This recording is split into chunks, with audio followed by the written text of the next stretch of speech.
مولانا فضل الرحمان کہتے ہیں حکمرانوں کو بحیرہ عرب میں غرق نہ کیا تو ملکی بقا خطرے میں ہوگی۔ اسلام آباد تک جائیں گے، نااہلوں کو بھگا کر دم لیں گے۔ کراچی میں مظاہرے سے خطاب کرتے ہوئے مولانا فضل الرحمان نے کہا جس بھی ملک میں معاشی بحران آیا وہاں بغاوت ہوئی اور انقلاب آ گیا۔ ہم نے تو پہلے دن کہا تھا کہ یہ حکومت چوری کے ووٹ سے آئی ہے، یہ حکومت ناجائز ہے۔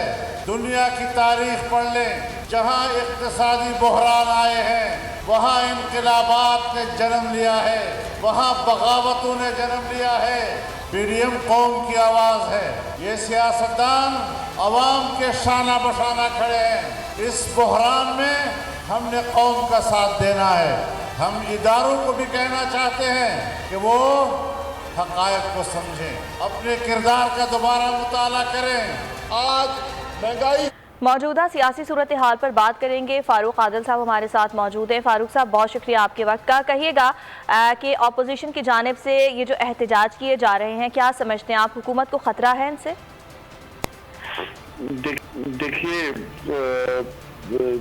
سیاست کے بارے میں آپ کبھی کچھ نہیں کہہ سکتے، اور سیاست میں بعض اوقات آپ دائیں دکھا رہی ہوتے ہیں اور بائیں بات ہو رہی ہے۔ میں سمجھتا ہوں اس وقت کی ویسی صورتحال ہے جیسے مولانا فضل الرحمان کی اسی جو آپ نے پیکج چلایا اس میں دو باتیں ہیں۔ ایک تو یہ کہ جب تک حکمرانوں کو ہم سمندر میں غرق نہیں کر دیں گے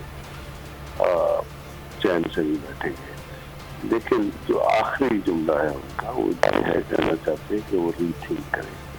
تو میں یہ سمجھتا ہوں کہ یہ وقت آ گیا ہے، اور اس وقت بیسیکلی جو اختلاف کی تبدیلی ہے وہ موجودہ حکمرانوں کو ٹف ٹائم تو دینا چاہتی ہے، لیکن جس قسم کی صورتحال پیدا ہو چکی ہے اور جس طرح کے عالمی حالات ہیں اور اس میں اور معیشت کے حالات ہیں، اس میں اس طرح کی ذمہ داری شاید وہ لینا پسند نہیں کرے گی، کیونکہ آنے والے دنوں میں یہ حکومت مزید پھنستی چلی جائے گی اور بے اثر ہوتی چلی جائے گی۔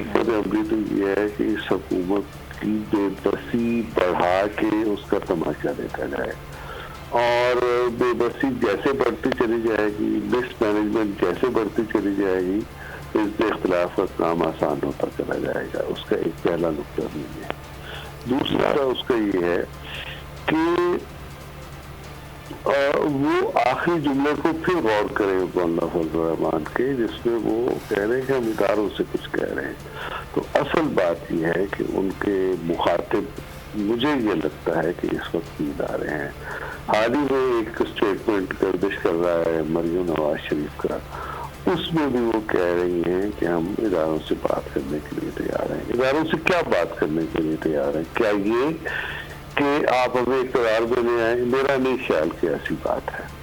اصل بات یہ ہے کہ رولز آف دی گیم طے کرنا چاہتے ہیں، جیسے جیسے مشکلات میں اضافہ ہوتا چلے جائے گا ویسے ویسے اپوزیشن کی بارگیننگ پاور بڑھتی چلی جائے گی اور وہ اپنی شرائط پر بات کریں گے۔ میں اس کو یہ سمجھتا ہوں۔ دیکھتے ہیں کہ یہ صورتحال کیا رخ اختیار کرتی ہے۔ بہت شکریہ فاروق عادل صاحب، آپ نے وقت نکالا ہم سے گفتگو کی۔ سبسکرائب کریں اور بیل دبائیں تاکہ کوئی خبر رہ نہ جائے۔